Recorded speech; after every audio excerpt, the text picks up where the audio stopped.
We're rolling, so whenever you're ready to go with your first question, and I'll let you sting in. Okay. I'm not allergic. I learned that on a golf course. That's just in time for the flies. Cool. So we're here with Brent Suter, left-hander pitcher for the Colorado Rockies, and kind enough to come to CU Boulder today on this beautiful day to talk about sports sustainability. We're happy to have you. Thank you so much. Thank you for having me. It's great. Appreciate it. Can you tell us a little bit about why you are thinking about sports sustainability? We see athletes and talk with them. Obviously, we got plenty here who, of course, want to develop their craft. And obviously, getting to the level you're at takes some time, like all of it. And so, how do you make time for this? And what was your interest in becoming an eco-athlete? We'll talk more about the eco-athletes in a minute, of which you are one. And, just basically what pumps your blood there? Yeah, for sure. Well, first of all, I think sports is a great unifier in society. People come from all backgrounds and socioeconomic statuses to come watch a game or come enjoy a team. And I think with the environmental movement, we need unifiers. We need places where we can all meet in the middle, where we care for Earth, we care for each other. We can agree on certain principles. I think from all sides of the political spectrum, we can agree on certain tenets of what we want to have happen with our planet. And I think sports is a great vehicle to kind of drive that unity and to have people come together when athletes are speaking out about issues that are really important to them, specifically with the climate. People listen. I know some people dismiss it as, hey, shut up and play ball or shut up and dribble, but I think it's really important for athletes to use their voices in really constructive ways for issues that mean a lot to them. And it's no different with the environment, and especially with me throughout my years as a baseball player. I've tried to use the platform as a way to kind of get across environmental messaging and get across, the message that, hey, we only have one planet. There's no planet B. We got to find a way to get our society in a sustainable living manner and try to reforest, use only what we need in situations, use less energy, find different ways, cleaner ways to use energy, change the ways we source our food and use the land and all sorts of things like that, use our water, especially here in Colorado. The water is such an important issue, so finding ways to be sustainable in how we use our resources going forward so our kids can enjoy this planet. Sweet. What's your thought? Look at the camera, look at me off camera. Look at the camera. Look at the camera. Okay. Because he's going to, Okay. because it'll all be him just talking. Okay. Got it. No problem. I've been corrected on that in the past, so No. make sure we're doing it right. All right, go for it. Shadow too strong. Just trying to overcome the sun under his hat, just to so it doesn't look too bad. All right. Should I move it up a little bit? Okay. Yeah, sweet. Great. Well, thank you. I appreciate that. And so let's start from a personal point of view. What are the things that you can do personally to reduce your carbon impact, be more sustainable, promote circular economy, all the things that are part of the lexicon and goals of sustainability and climate action? Let's start with, you on first. What's your move? Yeah, for sure. I think diet and food and what we eat and where that food comes from is a big, important deal when it comes to being environmentally conscious. For me, personally, I've kind of given up all red meat, pork, and seafood in a way to, in an effort to eat a environmentally sustainable diet. Before I was doing research on where my meat was coming from, if it was regenerative farming, meaning topsoil was regenerating during the farming process for the meat or not. I was doing research. Hey, is this seafood from a fishery that's sustainable or not depleting? And that just got too exhausting. So I said, listen, I'll just eat chicken and turkey as my meat sources and eat a ton of veggies, try to get as much organic, locally grown vegetables as possible and carbohydrates and go from there. So I think with food, it's a huge deal. If we demand food being grown organically, locally, and only use the industrially farmed meat when we need to, I think that's a really good step for kind of changing how the system operates with food. And I think if we can find regenerative farms and encourage regenerative farming, no-till farming, I think that's huge for going forward with the land. I think there's so much low-hanging fruit when it comes to agriculture and how we can get food on people's tables without really doing much damage at all. In fact, probably helping the local ecosystems would be really, really important going forward. Other things easy choices of turning off the lights when you're done in the room, using less water in your showers when you're shaving, using going public transport when you can, using maybe higher fuel efficiency cars would be great. Getting involved with your local legislators, trying to encourage policy that is more sustainable, more eco-friendly, and then enjoying nature, gardening, trying to grow your own food if you can, kind of walking the walk that way would be great. Composting is a really good way to kind of prevent the end of the trash cycle from being linear and making it circular. So people always talk about the 3 R's, reduce, reuse, recycle, but there's also refuse at the top and rot. So reduce, reuse, recycle, refuse, and rot. So those are kind of the things to remember when making decisions in your day-to-day life. Thank you. Great answer. Let me go a little bit more on developed players in the league. In terms of what the players are doing that you see in MLB, how many do you feel like are on like mind of you in terms of some of those things and are carrying it out in their personal lives? And then more profoundly, what do you feel like the league is doing in terms of promoting this at the team level and obviously the league level? Can we move collectively as athletes? Yeah, I'm a member of an organization called Players for the Planet, started by Chris Dickerson back in 2008, 2009 when he was a player. He noticed all this trash being in the dugout after games, and he was like, we got to do something about this. So we started this organization, and it's been doing incredible things. We go down to the Dominican Republic every winter and do a beach cleanup with the local baseball teams down there. The professional teams send a bunch of their minor league guys and a bunch of the big league guys down there, come and clean up a beach, and then we do a charity event after that. And it's kind of, the beach obviously gets trashed right after that because there's all this swelling and all this trash, but it's a signal that we care about our planet, and the messaging is, hey, we don't want to have to be doing these cleanups every year. We want to be able to live in a world that's clean and free of pollution and trash. So let's change our ways. So that's been really good, and they do some great things with e-drives. And I would say there's probably about 80 guys throughout the league that are strong members of Players for the Planet. Seems to be about 2 or 3 on a team. We try to make sure there's about 2 or 3 on every team so that when we have messaging, when we have new events coming on, those guys can get the message out to the teammates. So, but yeah, there's some great stuff going on that way.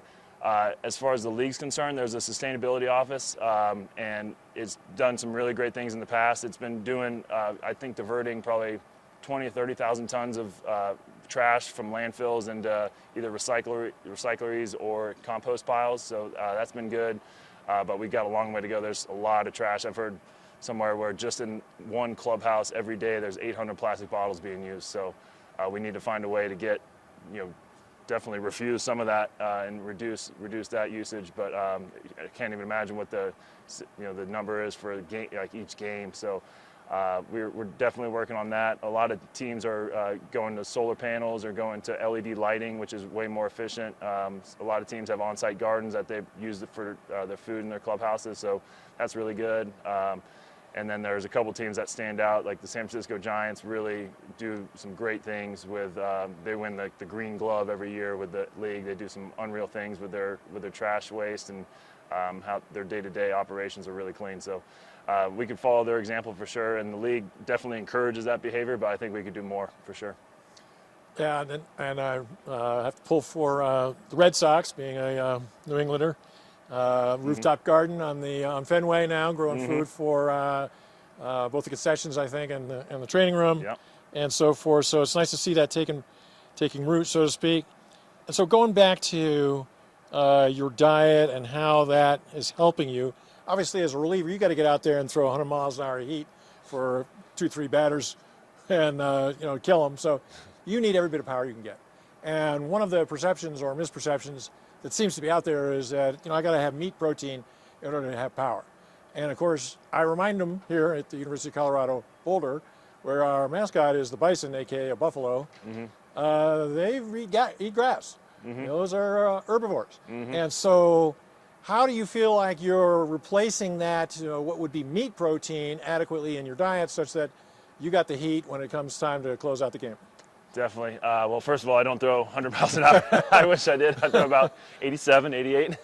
One of the slowest throwers in the league. But I definitely, I'm trying to throw my heart out there. I try to throw my hardest. I just rely on like location and late movement. But anyways, yeah, you were obviously different builds than bison, but there's tons of animals out there, primates, in fact, that are closer related to us than many other animals out there that eat just fruits, veggies, and they're absolutely yoked and very strong.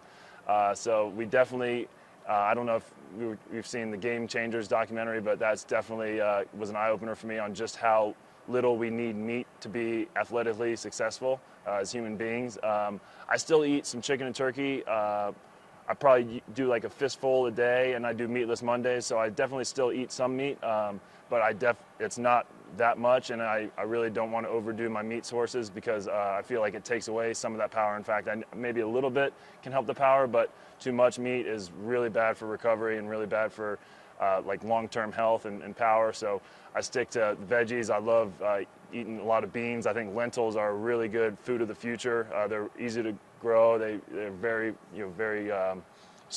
sturdy and hardy crops that can be grown in really tough conditions. So and they're delicious for me. So I do a lot of lentils. My favorite cuisine is probably Indian food, and I love doing veggie Indian food.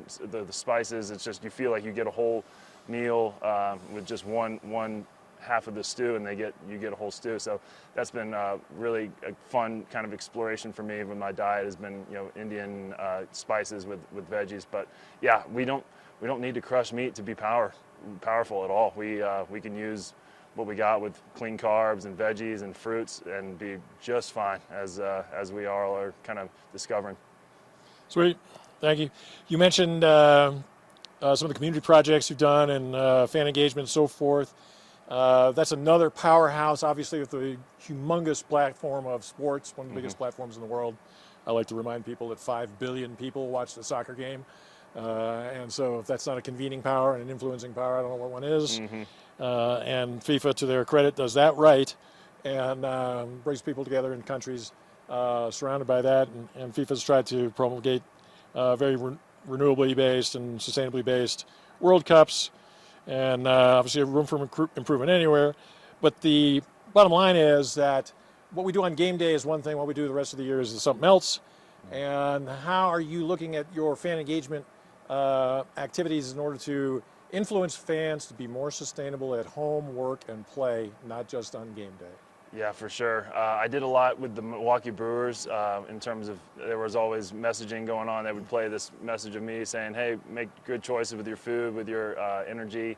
And we had some recyclable company, or S.C. Johnson had this program where they would take all the plastic cups in the stadium and turn it into scrubbing bubbles bottles. So that was really cool. That was kind of the first of its own sports company partnering with a private company and doing something at the ballpark.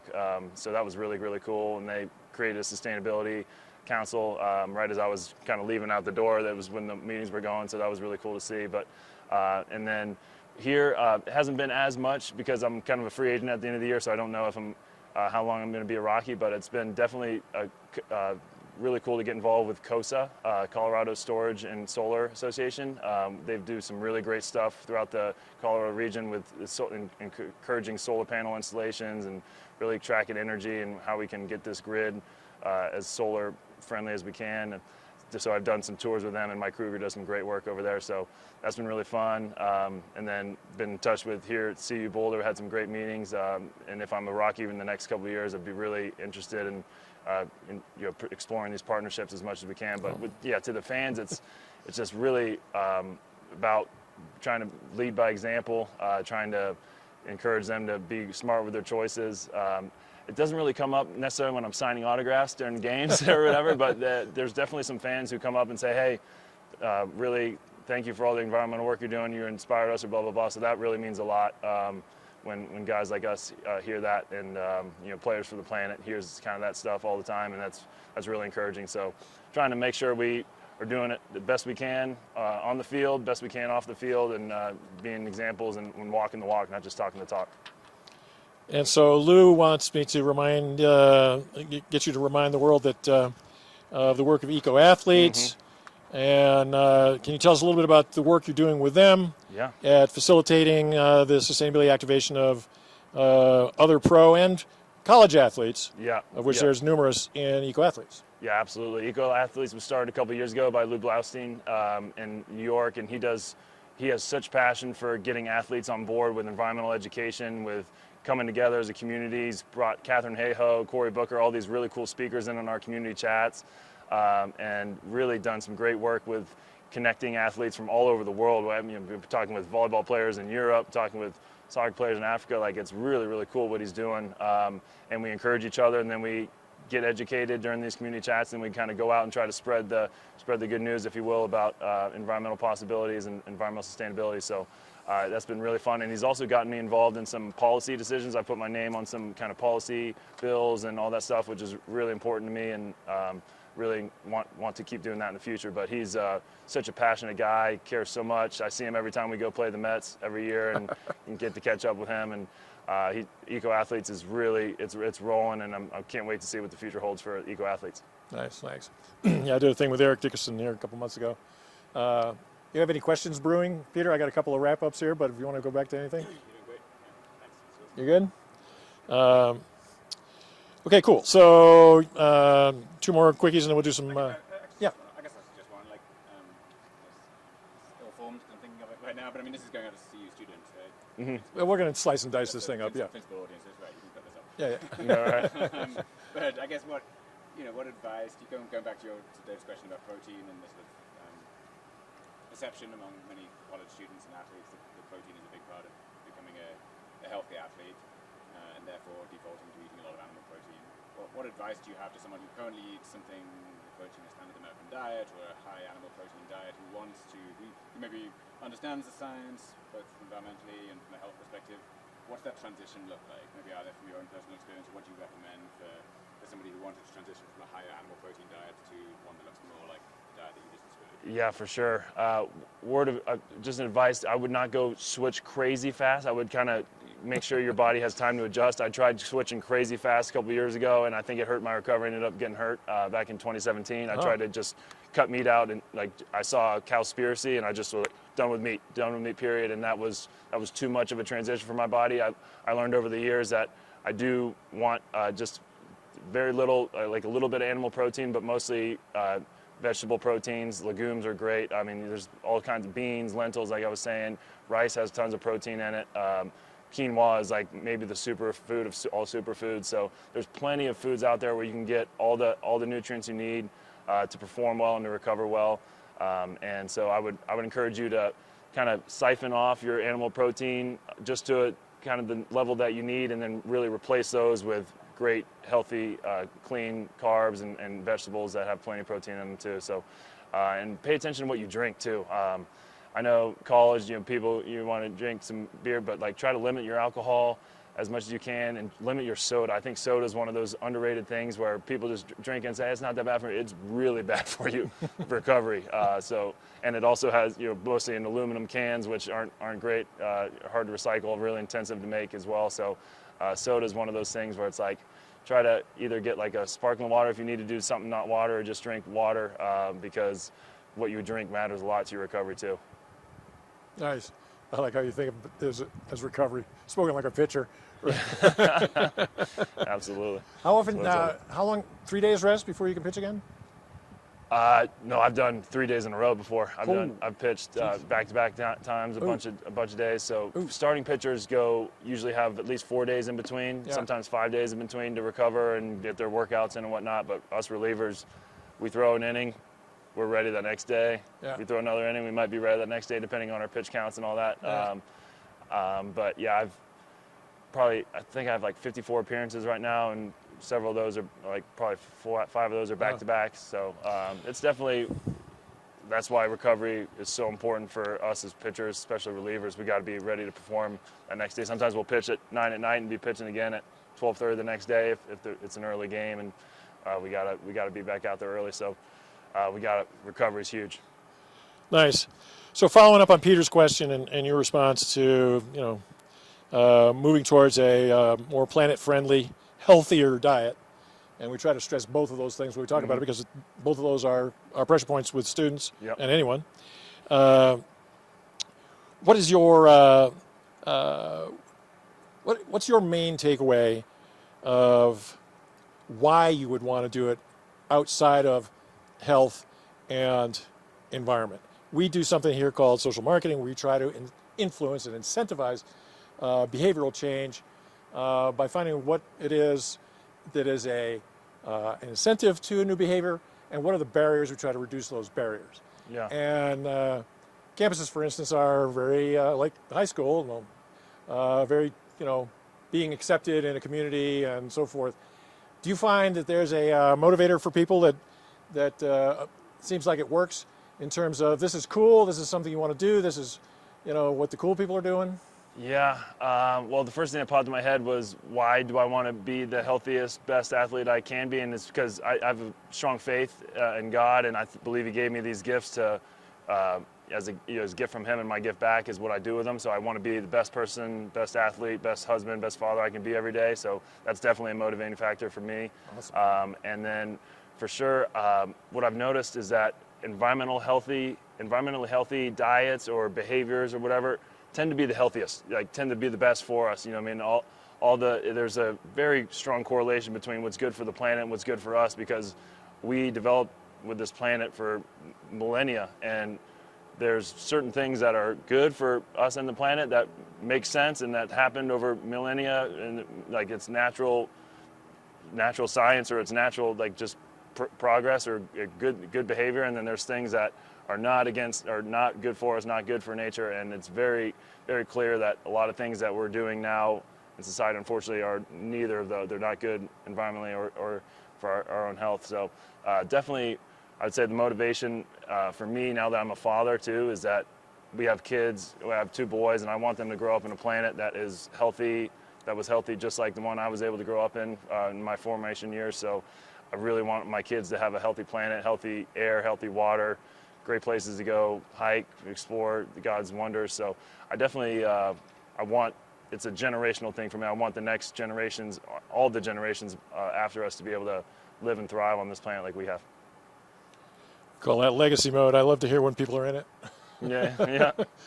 Some people just wait till my age. Well, I'm going to leave something behind. Any other questions? Have you got a question, Eric? Do I have a question? Yeah. Part of this deal. Talk specifically about, we talked a little bit about having a nutritionist, which not everybody obviously has a nutritionist. Right. But what are some resources out there that someone like me could go to, like an average person could go to, who doesn't have access to a nutritionist but wants to learn more about it? Well, that's a great question. Yeah, that's a great question. I'm trying to think of people on YouTube channels or Instagram that have really good nutritional basis to what they're saying. I rely so heavily on my nutritionist chef. I really don't go on those sites, but I would say if you Google, I'm trying to think of the best, FDA. Do you have any good USDA? USDA. They got a thing. But I'm trying to think. My wife does there's some nutritionist she goes to on Instagram or social. Or there's the answer. Listen to your wife. Yeah. Listen to your wife is a good, very good one. Words in your mouth with renaming the game changes. That's all supported by scientific literature and resources. Yeah. I would say Game Changers, some documentaries out there that are really good. Both in considering environment and our own health are great resources. There's a couple of people on there that literally they did do the cold turkey. They stopped eating animal products in general, and had within a couple months were off all their medications, something crazy like that. So that's really good. I wish I had more for you in terms of specific sources. I just rely on my trainer. I kind of like a lost puppy when I don't have my trainers and nutritionists and stuff. So I rely on them a lot, and they really help me out. But I would say documentaries are entertaining, engaging, and also really informative. And you pick the right ones. I'd say start with Game Changers and go from there. But documentaries are a great way to get informed. Great question. Thank you. All right, so last one before we do some quick promos. What What have I forgotten to ask you today that you need to tell us? What's the most important thing that we didn't talk about today that really floats your boat? Reforestation, I would say. I'm really passionate about reforesting our planet. I think since the Industrial Revolution, we've lost half the world's forests, so that's basically taken a lung out of the planet. So for every win we get with the Rockies, I'm donating, I'm planting 100 or 75 trees through One Tree Planted. I was able to visit One Canopy up in Loveland, the nursery up there, and they partner with One Tree Planted. They do some great work up there, so that was a really cool visit. And just for instance, like, I was talking to this farmer, regenerative farmer in the off season. He said if we increase transpiration by 10%, meaning cooling by water leaving plants, vibrant plants, we could erase, or we could help even balance out the global warming that's and the climate change that's happening. So that didn't sound like too much for me. 10% increase in plant life. I think that's doable. You know what I mean? That's doable for me. Obviously, a lot goes into that. We need to resoil or improve soil quality in a lot of lands that are now desolate, and do all sorts of things. But reforestation and getting natural spaces wherever we can find it in our society, I think is so huge, and that's a huge passion for me. So, and encourage you to support all these reforestation organizations. I know there's a lot of people doing great work in the Amazon. Cool Earth is a really good dime for CO2 equivalent spent in the Amazon. They do some great work. So I would say encourage everyone to plant your own trees as much as you can, and when you can't, pay for some trees to be planted for sure. Sweet. Thank you. Appreciate it. Last one. Anything pop up?